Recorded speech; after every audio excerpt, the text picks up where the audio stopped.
శివాయ. ఓం రుద్రాయ నమః. ఓం శ్రీ షిరిడి సాయినాథ్ మహారాజ్ की జై.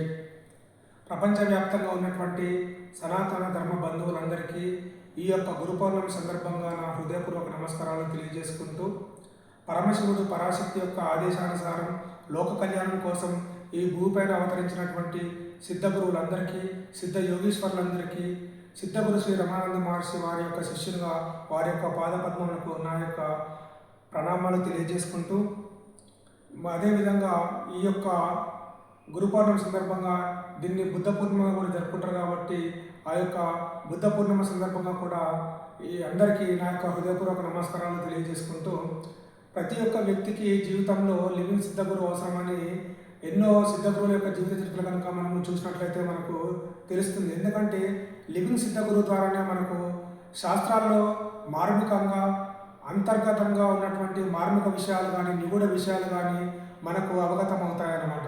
అదే కాకుండా సిద్ధగురువుల యొక్క జీవితంలో వారి యొక్క జీవన విధానము, దాని వెనకాల ఉన్నటువంటి నిగూఢ తత్వం కూడా లివింగ్ సిద్ధగురు ద్వారా మాత్రమే మనకు అవగతం అవుతుంది. ఈ విషయం నేను ఎందుకు చెప్తున్నానంటే, సిద్ధగురు శ్రీ రమానంద మహర్షి వారు నా జీవితంలోకి ప్రవేశించక ముందు నేను షిరిడి సాయినాథుని యొక్క శిష్యుని, భక్తుని. షిరిడి సాయినాథుని యొక్క సచ్చరిత్ర నేను ఎన్నోసార్లు చదివాను. దాంట్లో కొన్ని విషయాలు నాకు ఏ పట్టానో నాకు అర్థమయ్యేటి కావు. ఉదాహరణకు తీసుకుంటే కనుక షిరిడి సాయినాథుని యొక్క జీవిత చరిత్రలో ఒక వాక్యం ఉంటుంది. ఏంటంటే, సాయి సాయి అని స్మరించినంతనే నేను సప్త సముద్రాలు దాటిస్తానని చెప్పేసి బాబా వాగ్దానం చేశారు. నాకు అది అర్థమయ్యేది కాదు. సాయి సాయి అని స్మరిస్తే సప్త సముద్రాలు దాటిస్తానని చెప్పి బాబా వాగ్దానం చేశానని అంటున్నారు. అసలు సప్త సముద్రాలు దాటించాల్సిన అవసరం ఏముంది? నేను సాయి సాయి అని స్మరించినంత మాత్రాన సప్త సముద్రాలు దాటిస్తే నాకు ఒరిగేది ఏముంది అనేటువంటి ఒక సందేహం నాలో నన్ను ఎప్పుడు వేధించింది అనమాట.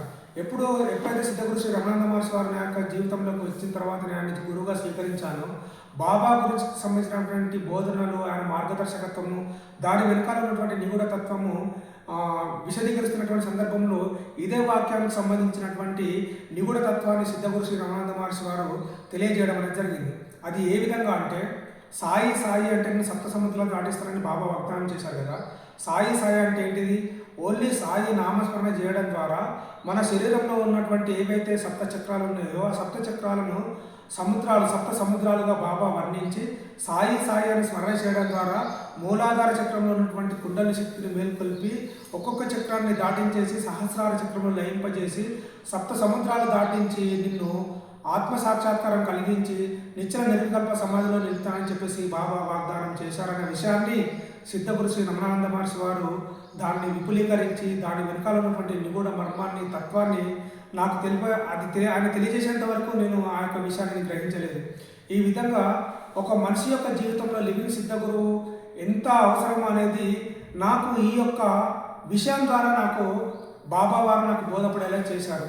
ఈ విధంగా సిద్ధగురు శ్రీ రమణానంద మహర్షి వారి ద్వారా ఒక లివింగ్ గురువుగా నా జీవితంలో ఉండి నాకు ఎన్నో విషయాలలో నాకు ఆయన యొక్క సలహా, మార్గదర్శకత్వం అనేది బాబా యొక్క అనుగ్రహం వలన, పరమశివుడు పరాశక్తి యొక్క అనుగ్రహం వలన నాకు లభించింది. అందువలన ఈ గురు పౌర్ణమి సందర్భంగా నా యొక్క లివింగ్ సిద్ధ గురువు అయినటువంటి సిద్ధగురు శ్రీ రమణానంద మహర్షి వారికి, నా పరమ గురువు అయినటువంటి షిరిడి సాయినాథునికి, అదేవిధంగా పరమశివుడు పరాశక్తి పార్వతీ పరమేశ్వరులకు, భైరవి మాత దేవులకు కూడా నా యొక్క హృదయపూర్వక నమస్కారాలు తెలియజేసుకుంటున్నాను. జై గురు రమణానంద.